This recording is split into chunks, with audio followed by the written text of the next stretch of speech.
Look, it's that time of the year again, and the NBA season is just around the corner. And with that in mind, we've got our chance to see the first glance at some rookies. And obviously one of the most highly regarded, the number one overall pick, Anthony Edwards, has garnered some kind of headlines, but not exactly for the right reasons. And people are already labeling him a bust. Yeah, I've seen it here and there, and other people are just saying, oh, he's struggling. Oh, he's just not got the desire. He's never going to turn out to be anything more than Andrew Wiggins 2.0. There's several people on different social media platforms talking about the struggles of Anthony Edwards, and that's fine because he has struggled somewhat. But at the same time, can we put it into some perspective? And at the same time, can we realize that this doesn't really have any effect on what his career is going to look like? These are a couple of preseason games after they haven't played basketball in just about a year, coming into a team where they spent about 2 weeks with the team, didn't get a chance to do Summer League, which is important to note because normally when you come in as a rookie, you get a chance to do Summer League, and then you go up against other rookies and G League type players, and then you build hopefully, and then once you get into the preseason, you're even better, then you build again, and then you get into the regular season, and then even throughout the regular season, you continue to build. It's just a building process. Now, some rookies come out and they dominate from the get-go, guys like Zion Williamson, but Edwards wasn't coming in as that kind of prospect. He's not a once-in-a-generation type prospect. He's a great prospect, and some people think he's going to be an all-star, superstar potentially, but he's not a once-in-a-generational type prospect, and more importantly, these aren't the circumstances to support someone for immediate kind of impact. The circumstances he's in and the circumstances all of these rookies are in are far worse than your usual rookie, and that's going to lead to even more growing pains than you're used to. But even looking at other rookies in the past that have struggled in Summer League, Steph Curry shot 30% from the field in Summer League.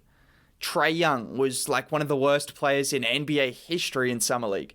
He was absolutely woeful. And now he's an all-star within 2 years. Steph Curry, we don't need to say what he is. And Trae Young even struggled for the first half of the season. Jarrett Culver, Edwards' teammate, was apparently given up on by the organization. I don't know how true that was. There was sources that came out and said that. And now all of a sudden he looks to have fixed his stroke and might be in the starting lineup plans come into this season.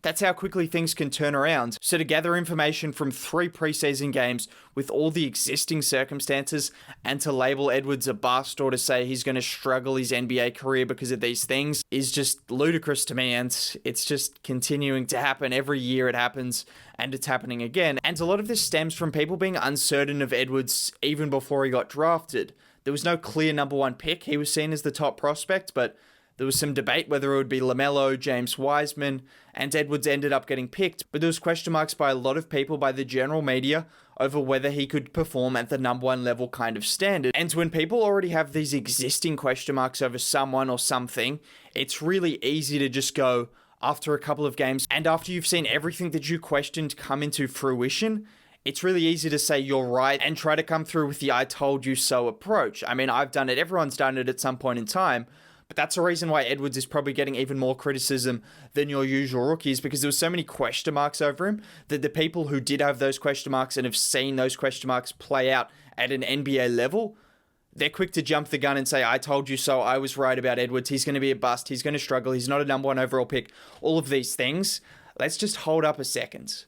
Because it's not that drastic. And even looking at his games, which have been a struggle at times, definitely a struggle, he hasn't been that bad, and more importantly, he's got better every single game. With rookies in preseason, all you look for is glimpses.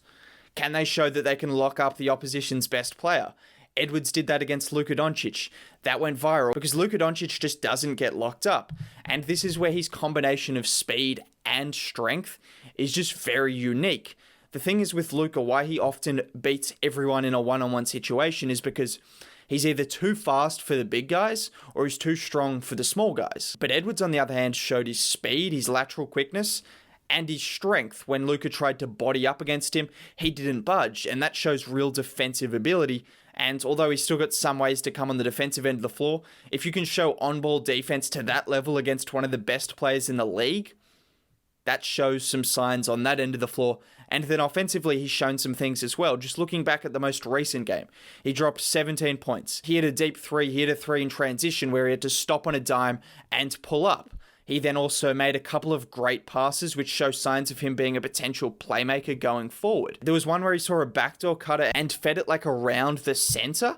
It was a really nice pass. Another one where he drove into the defense, penetrated, and then kicked it out to an open shooter. These are signs of a good playmaker. He's not there yet because he needs to tighten up his handle, and sometimes he gets a bit ambitious and optimistic with his passing ability and probably tries to bite off a bit more than you can chew. That is incredibly common as a rookie. Probably the most common thing you do as a rookie, particularly a rookie with some license to do so. His handle isn't quite as tight as you'd want it to be, and that's the difference between him being a 15-point per game guy and a 25-point per game guy, because his skill set should be suited towards someone that gets to the rim and draws contact 8 to 10 times a game. He's got the strength, the speed, the explosiveness, the ability to get to the rim that is very much in the mold of someone that should be getting to the free throw line 8 to 10 times a game. And at the moment he's a rookie, so he doesn't have those kind of smarts, and his handle is something that's preventing him, because when he looks like he's about to get inside, he has lost the ball on a couple of occasions, and that's something that he needs to tighten up. But to think that because of a couple of poor performances, the couple of first games, which, like I've said, he's got better game in and game out. He started the season 20% in his first game, 3 turnovers. He then moved up to like 28%, scored a few more points, less turnovers, and then most recently 17 points on his best efficiency, still 33%, which I know that's his best efficiency so far. That's not great. But he had 3 assists, more assists than he'd ever had. He had more points than he'd ever had, and he had 0 turnovers. Just the gradual development and the glimpses of seeing him lock up Luka Doncic, seeing him make a couple of the right reads that really stack up to being a pretty solid playmaker, seeing him hit threes in transition, all of these things that you wanted to see, you've seen it. You've also seen the ugly as well, but that's what you expect from a rookie. You've seen him hoist up threes with 20 seconds left on the shot clock, step back threes at that from about 35 feet, it seems. Those aren't the good things, but at the same time, if you're going to do it in preseason. Now, if it's 25 games into the NBA season and Edwards is still walking up the floor, running into a defender and just pulling up over them and bricking it completely without getting anyone else involved, without looking likely to get anyone else involved, then we can have some question marks. But if he's doing it in preseason, where I'm sure the coach has given him a license to try to feel himself out, to try and see what he can make happen, then I'm not too concerned. If he starts doing that in the regular season, like I said, that's a different issue. Preseason, not an issue. In terms of his role this year, that's something that's been a big question mark. What's he going to look like? Is he going to come off the bench? Is he going to start? Now, potentially he could start at the 2 and Beasley could come off the bench. Now, the positives for this are he'll probably be more defensive-minded. He'll just have to lock in because that's how he's going to get his minutes. He's going to be more of a catch-and-shoot guy. He's going to have to cut a lot. He's going to have to get to the rim a lot and do more of the percentage plays. Now, those would be the positives to take out of him having a starting job from the get-go. But then you would have the potential of him coming off the bench. He can do all those things he did in Georgia. Maybe let him be a little bit inefficient, but let him score at a higher rate. Let him have the ball in his hands more and just kind of make mistakes and grow as a player, as a playmaker. We've seen that he can do things as a playmaker. Let him lead that second unit alongside Ricky Rubio and have the ball in his hands a lot more than he would have in a unit with D'Angelo Russell and Karl Anthony Towns. Sure, he'll make mistakes, and it might not be the most efficient and effective way to integrate the number 1 overall pick, and it could lead to criticism because he might end up shooting 39% from the field. Maybe just gives him the freedom to try to figure out what he can do at the NBA level and the spots he needs to get to. The playmaking aspect, just having a bigger responsibility off the bench in that 6-man type of role as more of a high volume scorer as opposed to someone looking to prioritize efficiency and defense. Maybe that's the step. It's hard to tell at this point. As I've said, there's positives to each approach, and I'm sure both approaches will be explored. Personally, I always like the 6-man type of role for someone like an Edwards, who's a high-volume scorer who can make plays. Basically, I haven't seen anything overly concerning from Edwards. He's shown an ability to lock up one of the best players in the league. Sure, it was just 1 possession, but at the same time, you're criticizing him for those 1 possessions where he hoists up a 3. So if you're going to criticize him for 1 possession where he shoots a bad shot, then you got to hold that same praise, that same standards to the possessions where he's made the right reads, where he's shown defensive ability, where he's got in the passing lanes, where he's blocked shots on a chase down type of player like we saw LeBron-esque. When he shows those kind of flashes, you've got to hold that to the same standard as the missed shots, as the bad timing of those shots. There's the good and the bad, and I've seen enough good to suggest Edwards is going to be a good player. What his role is going to look like is yet to be seen. But I think if you're going to take one thing out of his preseason, it's that he's got better every single game. That's all you can ask for. And as I've said, these are probably the worst circumstances for any rookie class in NBA history.